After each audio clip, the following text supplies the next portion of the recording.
Thank you for the kind introduction, and thanks to the organizers for recognizing obstetric medicine as a subspecialty of internal medicine, because for a long time it's been under-recognized and in some places totally unrecognized, which comes as a surprise, really, because if you consider it, actually about 213 million people within the whole world are pregnant at any given time. So it's a large number of the human population who undergoes pregnancy and therefore can have complications in pregnancy.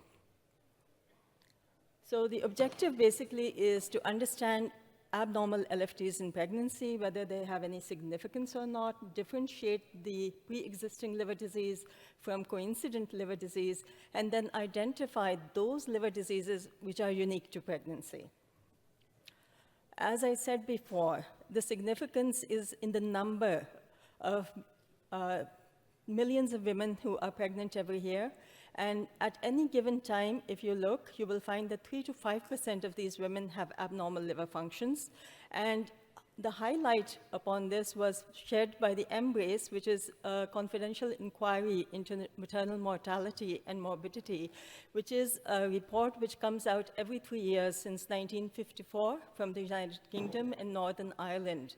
And what they do is they look at maternal mortality that has happened, and they look into detail as to why it happened and give recommendations for the future.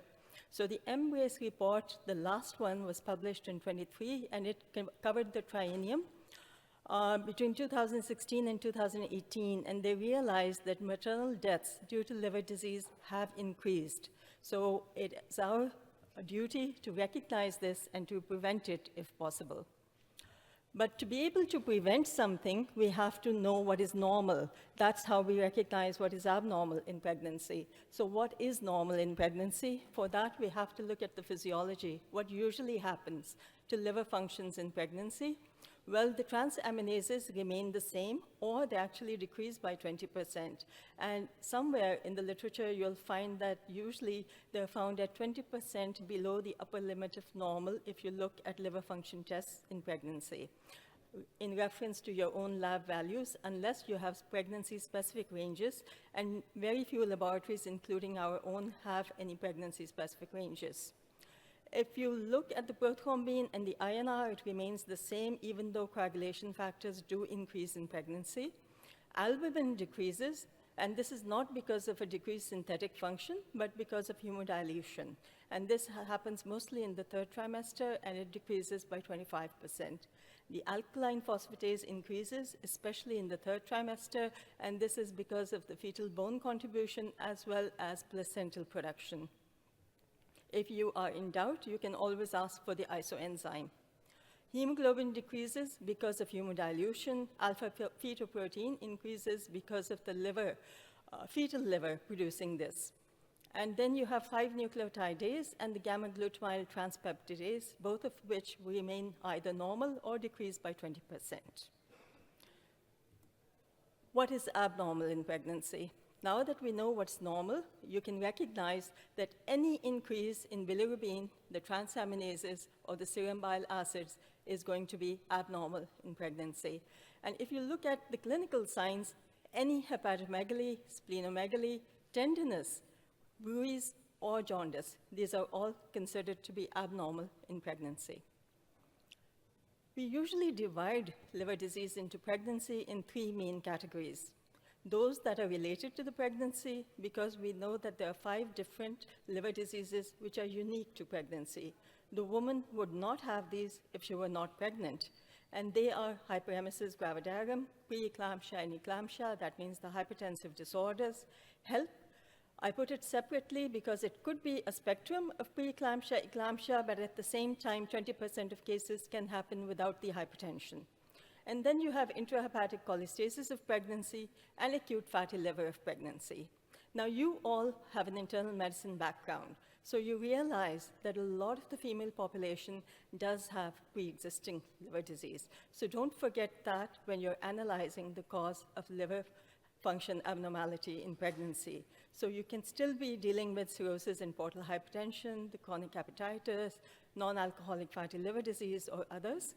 And There are some diseases that can happen coincidental to the pregnancy, but the course might be affected by the pregnancy. And those are acute viral hepatitis, primary cholangitis, Budd-Chiari syndrome, which actually increases in pregnancy because of the increased coagulopathy. And of course, you have drug-induced hepatotoxicity, just like you do in other people. So how do you approach this subject? Well, first of all, you have to answer the question, is the liver function abnormality something new, or was it there from before? Now, very few of us have the luxury of having abnormal liver functions or any liver function panel from before the pregnancy. If we do have it, well and good, that solves the issue. So we know that it's pre-existing, and if it is pre-existing, then we take a detailed history, we ask for an ultrasound, and from the history, we either do a viral panel or we ask for the autoimmune serology. And we look for all those causes that can be part of pre-existing liver disease, and some of them are mentioned in the box. However, if it is new, then we consider the pregnancy-related conditions. And we focus on those conditions according to the trimester of presentation. If she presents in the first trimester with vomiting and weight loss, we think of hyperemesis gravidarum. If it's the second or the third trimester, then we move on to the hypertensive disorders of pregnancy, or intrahepatic cholestasis of pregnancy, or the acute fatty liver of pregnancy, depending upon the other signs and the clinical presentation, along with the lab tests. Now, first of all, I'll address the pre-existing liver disease. And what I would like to mention here, for those of you who were present in the pre-diabetes talk, you will notice that more and more we are addressing obesity in our reproductive age population, and we are more and more associating metabolic syndrome in that population. So if you look at the world population, the literature mentions that 10% of women in the reproductive age group, 20 to 40, actually have non-alcoholic fatty liver disease.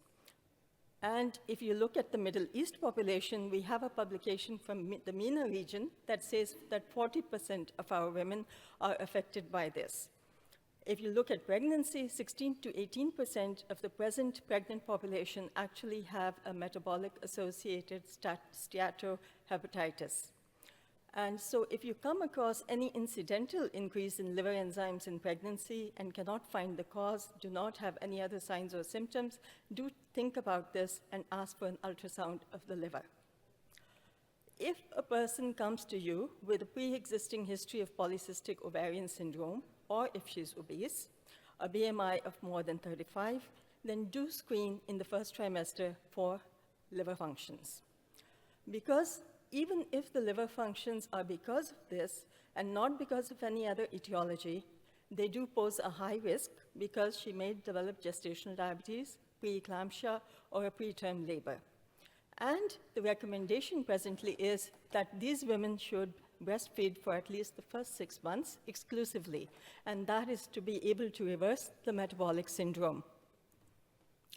We come to autoimmune liver disease. Most of you will know it because it does happen in the non-pregnant population, and it happens in females mostly. Mostly, we consider that autoimmune diseases in pregnancy actually become silent or quiescent because of the hormonal effects. However, we have to remember that 30% can flare, and the range is quite wide. And they do definitely flare postpartum most of the time. Our best friends are prednisolone and azathioprine. We don't go to the other drugs.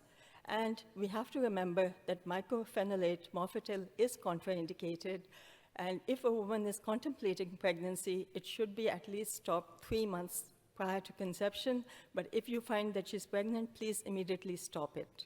It is not an indication for termination, but it does have an increased risk of congenital anomalies. If your woman has portal hypertension or cirrhosis, then automatically her morbidity increases.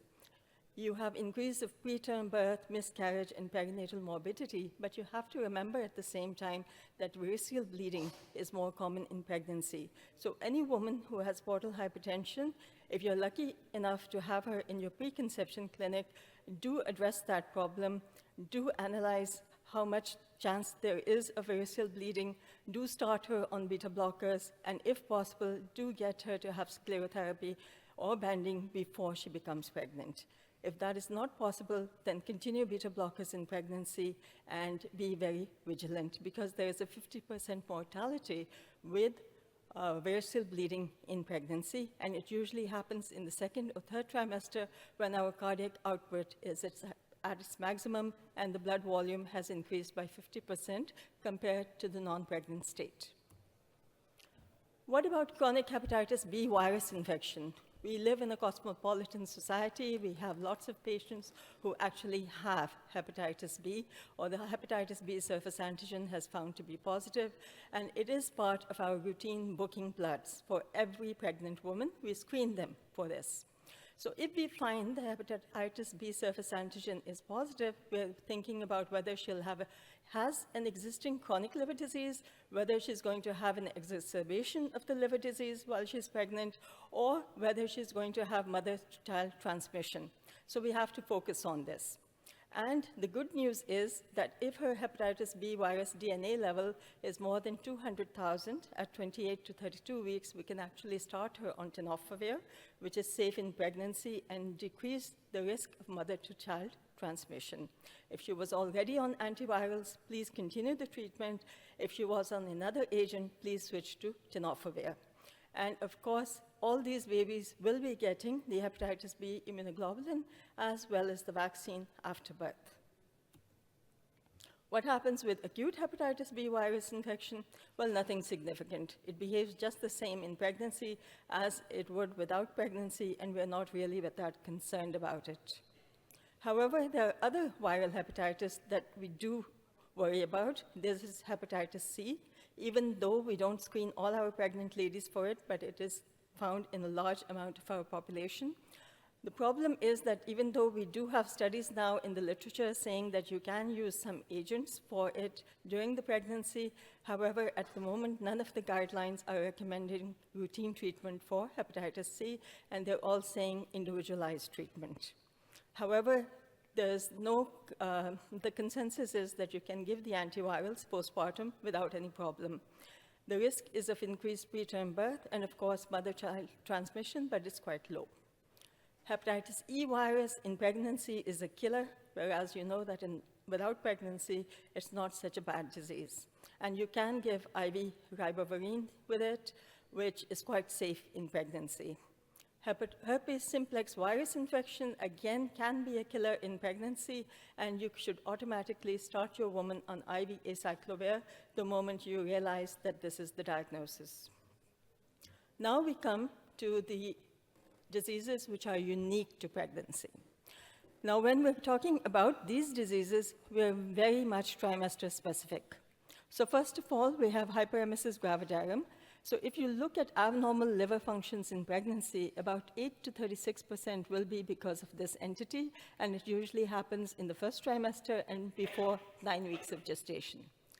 After that, you have intrahepatic cholestasis, which will amount for 12 to 49% of your abnormal LFTs in pregnancy, and it usually happens towards the end of the second trimester and the third trimester. This is followed by hypertensive disorders, which usually happen towards the end of the second trimester, that is anywhere beyond 20 weeks, but usually in the third trimester. And then you have your acute fatty liver of pregnancy, which luckily is very few cases. And it can happen postpartum as well. It's been documented up to 4 days postpartum, and similarly, hemolysis, elevated liver enzymes, and low platelets can also happen postpartum. We address hyperemesis gravidarum first. It happens in the first trimester, and those people who are labeled as hyperemesis gravidarum, they actually have to fulfill 3 criteria. There should be a weight loss of 5% compared to the non-pregnant body weight. They should have electrolyte imbalance, and you should be able to see metabolic dysfunction. Now, some people used to focus just on ketonuria. Ketonuria is no longer the focus at the moment. And if your patient is hospitalized with hyperemesis gravidarum, 50% of these will have high liver function. And these liver function abnormalities will be exaggerated if she also has thyrotoxicosis, even gestational thyrotoxicosis, or if she has Helicobacter pylori infection, or any other thing which would have caused vomiting outside pregnancy or nausea, it will exacerbate in pregnancy. If you have a hyperemesis gravidarum patient, don't take it for granted that this is hyperemesis. If it's not resolving and it persists beyond 22 weeks, or if it doesn't fit all the other characteristics, do look for other causes, because we've had a case with glioblastoma multiforme presenting like this. If she remains untreated, she can have increase in preterm labor and a low birth weight child because of her nutritional deficiencies. However, you're supposed to treat her the moment you recognize, give her thiamine first, then give her the intravenous fluids inclusive of dextrose, ringers, saline, everything. Give her antiemetics, and the antiemetics are first line, second line, third line. So first line, you start with metoclopramide, deoxylamine, with B6, pyridoxine is essential. Then you move on to ondansetron, and then even if she's refractory to that, you can give steroids. The reason I mention ondansetron separately is that the Ministry of Health in the UAE issued a circular saying that we should not be using it in the first trimester, at least up to 10 weeks of gestation, because it can cause birth defects. Now, the literature mentions very specifically, and there's been a meta-analysis and systematic analysis, there's a very small increase in the risk of cleft lip and cleft palate and ventricular septal defects when you're using it. And to put it in perspective, if you have 11 cases per 10,000 in the general population, this causes an increase of up to 14 cases per 10,000 births. But you have to look at the advantages, because these are the women who can commit suicide. These are the women who are begging for termination. The situation is so bad. So in the United Kingdom and the USA, it is being used, and we also are using it. Intrahepatic cholestasis of pregnancy, it's something that happens in pregnancy, and it varies according to what population you're dealing with. In the Asian population, it's about 1.2%. If you go to places like Chile, you'll have up to 14% in specific tribes also. It is characterized by three things: intense pruritus, increase in the serum bile acid level, and postpartum resolution. If these are not met, then you're not dealing with intrahepatic cholestasis. You diagnose it if the bile acids, non-fasting, are more than 19. The increased transaminases used to be considered important. They have lost their significance. You no longer diagnose it according to the transaminases, neither do they predict adverse outcome, and nor do they establish the diagnosis. What are the sequelae? You're concerned about the baby mostly, because they can cause iatrogenic and spontaneous preterm birth, neonatal respiratory distress, and stillbirths. However, there are studies coming out now that indicate that if the woman has an EBC4 gene, or if she has the 11 mutation, she's more at risk of developing progressive liver disease, having chronic hepatitis, or even fibrosis in later stages of her life. So as we always say, pregnancy is a stress test for life. If you get through the pregnancy, that means you can deal with life. Now, the reason I mention ursodeoxycholic acid separately is that's been the mainstay of treatment for the itching in pregnancy and the intrahepatic cholestasis of pregnancy. We had a trial done about its efficacy and its relationship with adverse outcome. It was called the Pitches trial. It was done in the UK. It was multi-center, and it said that it doesn't help at all. Now, that put us all scratching our heads, because we've been using it for decades, and it seemed to help. But luckily, they did an individual patient data meta-analysis of 6,974 women who had used URSO during the pregnancy, and they found that it does help. So it does decrease spontaneous preterm birth. It decreases meconium in the LICA, which indicates it reduces fetal distress. And as an implication, it probably helps with the stillbirths as well. But the number needed to treat is 15 women to prevent one adverse outcome. The big question in intrahepatic cholestasis is when to deliver, because we know that it can cause stillbirths, and you want to avoid those stillbirths. There was a paper that came out in 2016 from Sweden, and they said that anything above 40 micromoles per liter is considered to be severe intrahepatic cholestasis, so you should deliver these women early. Now we have more literature, we have more focus on this, and we say that serum bile acids of more than 100 are where you are alert. What I mentioned here actually is a study which was from, I'm sorry about the time. So what they have mentioned is that if the serum bile acids are more than 100, yes, definitely deliver at around 36 weeks, but if she has comorbidities, deliver even earlier. And the last one on the line is acute fatty liver of pregnancy. So the acute fatty liver, so I've mentioned here the comorbidities, and this is a Canadian guideline which is actually in the press. It's just about to come out, and they've actually delineated.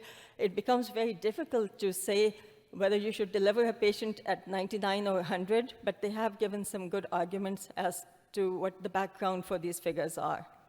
So at the end, I have the acute fatty liver of pregnancy, the hypertensive disorders.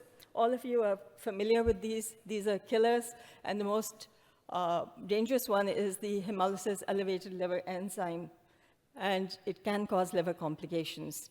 You have acute fatty liver of pregnancy, which luckily is rare, and when to diagnose it, you have the Swansea criteria, which consists of 16 elements. If 6 of these are positive, you can say you have acute fatty liver of pregnancy. It is an obstetric emergency, and the only treatment is delivery. The rest is supportive. Very few women require a transplant. To summarize, we are interested in maternal mortality, the perinatal mortality, and the recurrence risk. And the recurrence risk is highest in hyperemesis gravidarum and intrahepatic cholestasis of pregnancy. And acute fatty liver of pregnancy luckily doesn't recur so much unless there's a long-chain fatty acid mutation present. If the fetus is homozygous and the mother is heterozygous, which is the case in 25% of these cases. Thanks, and I'm open to questions, please.